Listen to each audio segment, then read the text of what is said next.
Endometriosis के साथ उसके कॉम्प्लिकेशंस और फिर एंडोमेट्रियोसिस के बाद सर्जरी, और सर्जरी के बाद भी आपको हिमेटोसाल्पिंग्स दिखना, टीओमास दिखना, बहुत सारी चीज़ें जो कभी कभी ऐसा लगता है कि प्रेगनेंसी होगी ही नहीं, होगी तो होगी कैसे, आखिर इसका कुछ सॉल्यूशन भी निकलेगा या नहीं निकलेगा। ये जो कहानी है ये ऑलमोस्ट हर तीसरे एंडोमेट्रियोसिस पेशेंट की होती है जिसको ग्रेड 3 ग्रेड 4 एंडोमेट्रियोसिस रहता है।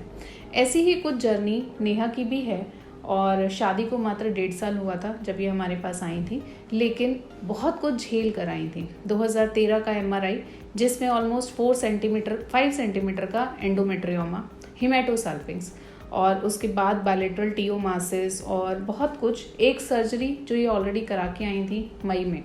उसके बाद जब हमारे पास आई हमने कुछ टाइम हिमेटोसाल्पिंग्स के लिए दवाई दिया, नहीं रिकवर हुआ, और जब तक हिमेटो नहीं होगा हम आगे बढ़ नहीं पाएंगे रिकवरी के लिए। तो हम ट्यूब टेस्ट भी नहीं करा पा रहे थे, कुछ और चीज़ें भी नहीं कर पा रहे थे।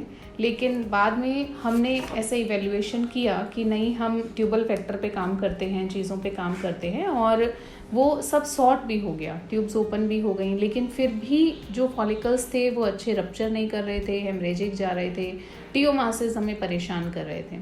तो मजबूरी में हमें वापस एक लेप्रोस्कोपी का प्लान करना पड़ा, और उसके बाद जो भी हमारा आयुर्वेदिक लाइन ऑफ ट्रीटमेंट है हमने उसी को फॉलो किया। जो एडहेशंस की वजह से ट्यूबर एनाटॉमी कॉम्प्रोमाइज़ हुई थी वो सब रिकवर हुई, और फाइनली आज नेहा हमारे साथ हैं प्रेगनेंसी के 7वें महीने में। आइए जानते हैं नेहा की जर्नी उसी के जुबानी। हेलो मैम, मैं मतलब बहुत परेशान थी, मतलब बहुत जगह दिखाया, और फिर मैम से मिली, मतलब इंस्टा पे ही देखा था, ऐसे किसी ने बताया नहीं था कि मतलब मैम ऐसे करके। फिर एक बार आए थे, और फिर क्या कहते हैं, मतलब ट्रस्ट था, मतलब ऐसा था कि नहीं इनसे दिखाना है, और फिर सबने भी मतलब वो किया। पर फिर ऐसी कुछ हुआ तो फिर नहीं आए, क्योंकि इसीलिए ज़्यादा टाइम लग गया, नहीं तो हमें नहीं लगता अगर मैम से दिखाते तो हम लोग को और जल्दी कंसीव हो जाता।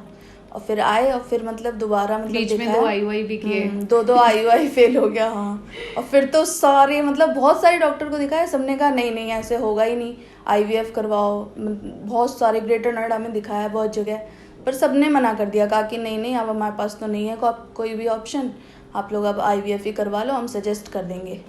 तो थोड़ा थोड़ा हस्बैंड मतलब वो भी हो गए थे कि नहीं नहीं करवा लेते हैं, चलो जब इतना मतलब लग ही रहा है तो एक साथ तोड़ के लग रहा है तो एक साथ लगवा लेते हैं, करवा लेते हैं IVF। क्योंकि पर मतलब इतना वो नहीं था, इतना टाइम भी नहीं हुआ था, मतलब अभी भी मेरे को 3 इयर्स होने वाला है शादी को, पर वो भी अकेले थे तो सबका मन था कि नहीं मतलब फर्स्ट बेबी हो जाए तो सही रहेगा। तो फिर हमने कहा कि नहीं कर लेते हैं प्लानिंग, और फिर पर वो कह रहे थे कि नहीं नहीं करवा लेते हैं IVF। मैंने कहा नहीं नहीं मुझे पता है मैम तो देंगी, ज़रूरी देंगी, मैम देंगी। तो फिर क्या कहते हैं, उन्होंने कहा ठीक है कोई बात नहीं, अगर तुम्हारा इतना मन हो रहा है तो दिखा लेते हैं। पर हमने फिर बहुत दिखाया, पर मेरे को पूरा ट्रस्ट था, मतलब थोड़ा थोड़ा नहीं भी होगा किसी को, पर मेरे को पूरा था कि होगा होगा होगा। और स्टार्टिंग में तो मतलब ऐसे नहीं, मतलब इन लॉज भी बहुत अच्छे हैं, सब लोग अच्छे हैं, सबने मेरी हेल्प की कि नहीं नहीं कोई बात नहीं, हो जाएगा, किसी ने डिमोटिवेट नहीं किया। पर अब मतलब सब अच्छा है, सब खुश हैं, सब कुछ अच्छा है। अभी तो अच्छा है, बेबी नाराज हो जाएगा, कहेगा मम्मी रो रही है, ऐसे थोड़ी होता है।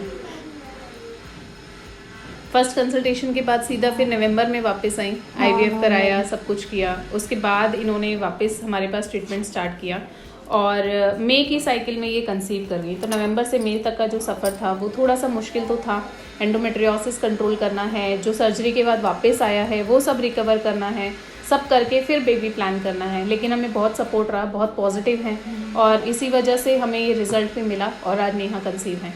मैं यही कहना चाहूँगी, एंडोमेट्रियोसिस ग्रेड 4 है, ग्रेड 3 है, अगर आपके चिकित्सक को ये पता है कि इसमें कहाँ आप स्टैंड करते हैं, उसके हिसाब से क्या ट्रीटमेंट प्लान करना है, तो दिक्कत नहीं होती है। जब ब्लाइंड ट्रीटमेंट कर रहे होते हैं तभी दिक्कत होती है।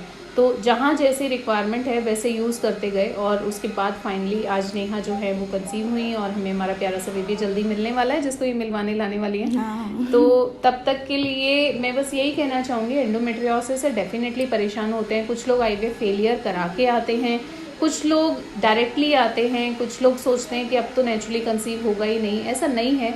IVF फेल हुआ है तो भी आप नेचुरली कंसीव कर सकते हैं। IVF नहीं करना चाहते हैं तो सबसे बेस्ट है आप आयुर्वेद को अपनाएं, एंडोमेट्रियोसिस में उसके साथ कंसीव हो सकता है।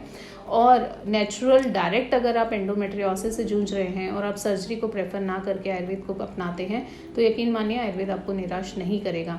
जहाँ ज़रूरत लगती है कि एक्चुअली क्रिटिकल है, सर्जरी की नीड है, वहाँ हम खुद ही रिकमेंड कर देते हैं।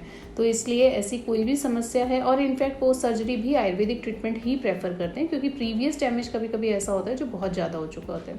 तो ऐसी समस्या है तो बिल्कुल ना घबराएं, भले ही एंडोमेट्रियोसिस है बट आयुर्वेद की पावर उससे कहीं ज़्यादा है। तो आयुर्वेद एंडोमेट्रियोसिस से नहीं हारेगा, ना आपको हारने देगा, और आपकी पेरेंटहुड की जर्नी में हमें सहयोगी जरूर बनाएं। धन्यवाद।